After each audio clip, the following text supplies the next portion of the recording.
Hello दोस्तों, मैं फैज़ आपका अपने चैनल टैक्स सॉल्यूशन में स्वागत करता हूं। अभी तक हम आपको जीएसटी के बारे में तमाम जानकारियां देते रहे हैं। अब हम अकाउंट्स के बारे में एक नई चेन शुरू करने जा रहे हैं, जिसमें हम छोटे-छोटे पार्ट्स में आपको वीडियो बना के डेली पे अकाउंट्स किस तरह से लिखना है, ये सरल शब्दों में समझाने की कोशिश करेंगे। आज का जो हमारा लेसन है वो टेली पे कंपनी किस तरह से क्रिएट की जाती है इस बारे में है। तो आइए दोस्तों देखते हैं कि टेली पे किस तरह कंपनी क्रिएट की जाएगी। इसके लिए हम टेली पे जब डबल क्लिक करते हैं तो देखते हैं जो हमारे सामने सबसे पहले ऑप्शन खुल के आता है वो कंपनी इंफॉर्मेशन का है। इसमें तीसरे नंबर पे हम देखते हैं क्रिएट कंपनी का ऑप्शन है। इस पर जाके जब हम इंटरफेस करते हैं तो कुछ इस तरह की विंडो ओपन होती है, जिसमें सबसे पहले डायरेक्टरी शो होती है। ये इस चीज़ को इंडिकेट करती है कि हमारा डाटा कहाँ पे सेव हो रहा है। उसके नीचे नेम, यानी जिस नाम से हमें कंपनी बनानी है। तो उसके लिए हम एक एग्जाम्पल के तौर पे एक कंपनी बना लेते हैं, राम एंड कंपनी।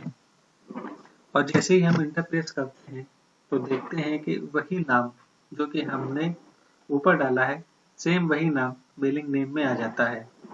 तो दोस्तों या तो आप इसी को नाम रखिए, या अगर आपका कोई मेलिंग नेम दूसरा है तो वो भी दे सकते हैं। पर याद रखने वाली बात ये है कि जो यहाँ पे आप लिखेंगे और जो आपकी बुक्स आगे निकलेंगी लेजर कैश बुक, तो ये नाम आपका वहाँ पे भी शो होगा।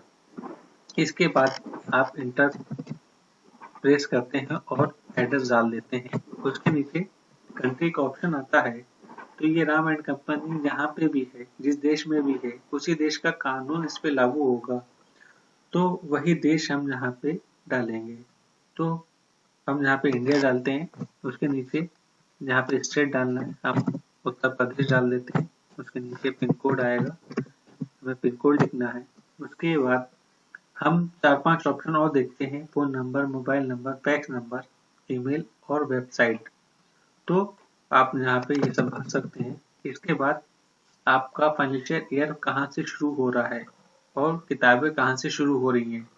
मीन्स ये है कि हिंदुस्तान में जो फाइनेंशियल ईयर शुरू होता है वो अप्रैल से शुरू होता है और अगले वर्ष मार्च तक रहता है।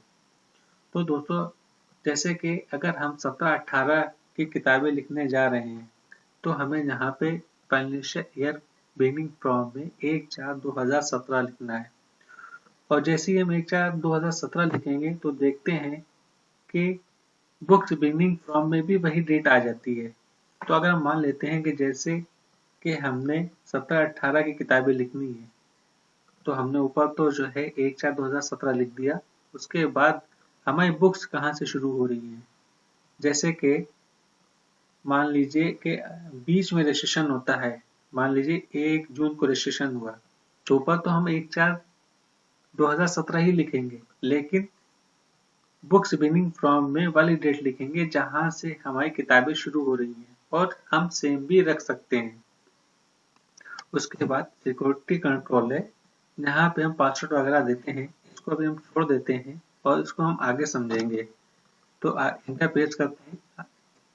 उसके बाद यहाँ पे ऑप्शन आते हैं, लेकिन यहाँ पे डिफॉल्ट वो रुपीज का सिंबल लेता है, क्योंकि हमने पहले यहाँ पे इंडिया लिखा था, इसलिए उसने इंडिया का सिंबल लिया है।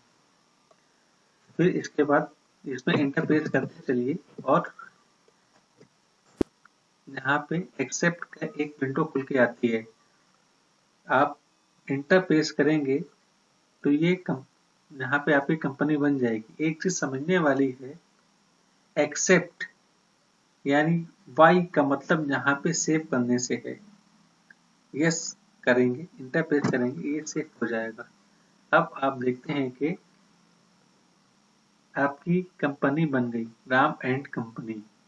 तो दोस्तों आज इस लेसन में हम सिर्फ कंपनी बनाना ही सीखते हैं। अगले वीडियो में मैं आपको किस तरह से लेजर बनते हैं, किस तरह से सेल परचेज होती है, ये समझाऊंगा।